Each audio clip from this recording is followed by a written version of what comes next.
खबर तो आपने सुन ही ली होगी और मैंने भी इस पर पहले एक वीडियो बनाया हुआ है जिसके अंदर मैंने डिटेल से 3 तरीके बताए कि आप कैसे चेक कर सकते हैं कि आपका IMEI नंबर जो है वो GSM से और PTA से रजिस्टर्ड है या नहीं।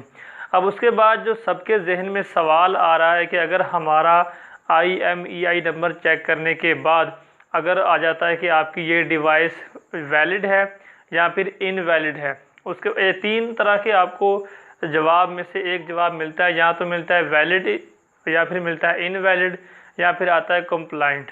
अब वैलिड का मतलब ये है कि वो पाकिस्तान की जो PTA है, पाकिस्तान टेली कम्युनिकेशन अथॉरिटी, उससे अप्रूव नहीं है, लेकिन बाकी जो तो GSM है जो कि IMEI नंबर देती है किसी भी डिवाइस को जिसके अंदर आप सिम यूज़ कर सकते हैं, वहाँ से अप्रूव है। इसका मतलब है कि पाकिस्तान से बाहर वो कहीं भी यूज़ की जा सकती है।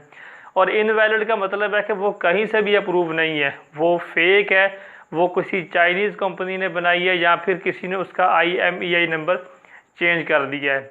उसके बाद जो कंप्लाइंट है उसका मतलब है कि आप वो चीज़ जो है आपके लिए सेफ़ है, वो PTA से भी अप्रूव है और GSM से भी वो मंजूर शुदा है।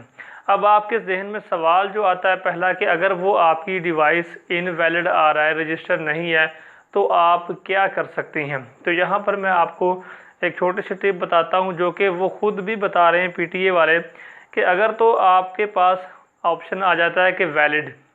वैलिड का मतलब ये है कि आपकी इस डिवाइस को एक्टिव रखें। वो नीचे खुद भी बता देते हैं, मैं आपको दोबारा रिपीट कर रहा हूँ आपको समझाने के लिए।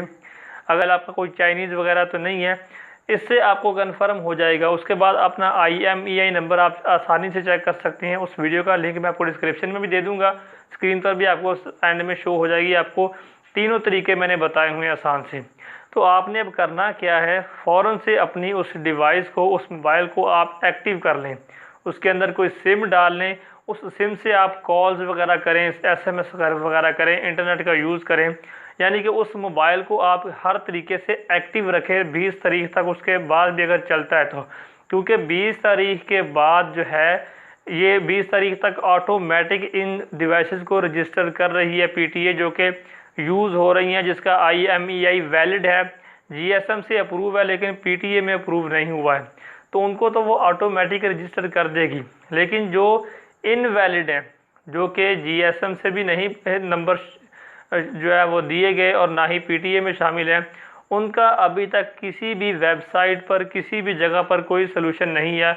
और उनके लिए मेरे ख्याल में कोई सलूशन निकालेंगे भी नहीं, क्योंकि उनके ख्याल में यही तो वो इसी चीज़ को ख़त्म करने के लिए तो वो इस रूल को निकाल रहे हैं कि जो स्मगलिंग करके मोबाइल आए हैं या फिर चाइनीज़ वगैरह के या फिर कुछ गलत कामों के लिए जो डिवाइसेस इस्तेमाल होती हैं, हम उन सभी को ब्लॉक कर देंगे, ताकि जो भी सिम अगर ऐसे किसी मोबाइल में डाली जाएगी तो वो सिम वर्क नहीं करेगी और किसी गलत काम के लिए यूज़ नहीं की जा सकेगी।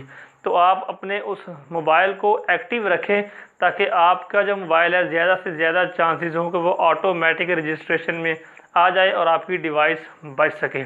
और बाकी चीज़ आप सारे तरीके अगर चेक करना चाहते हैं कि आप कैसे कैसे अपना कन्फर्मेशन कर सकते हैं, तो इस वीडियो के नीचे डिस्क्रिप्शन में एक लिंक दिया है, उस पर क्लिक करके आप सारी वीडियो को देख सकते हैं। वो आपको स्क्रीन पर भी नज़र आ रही होगी।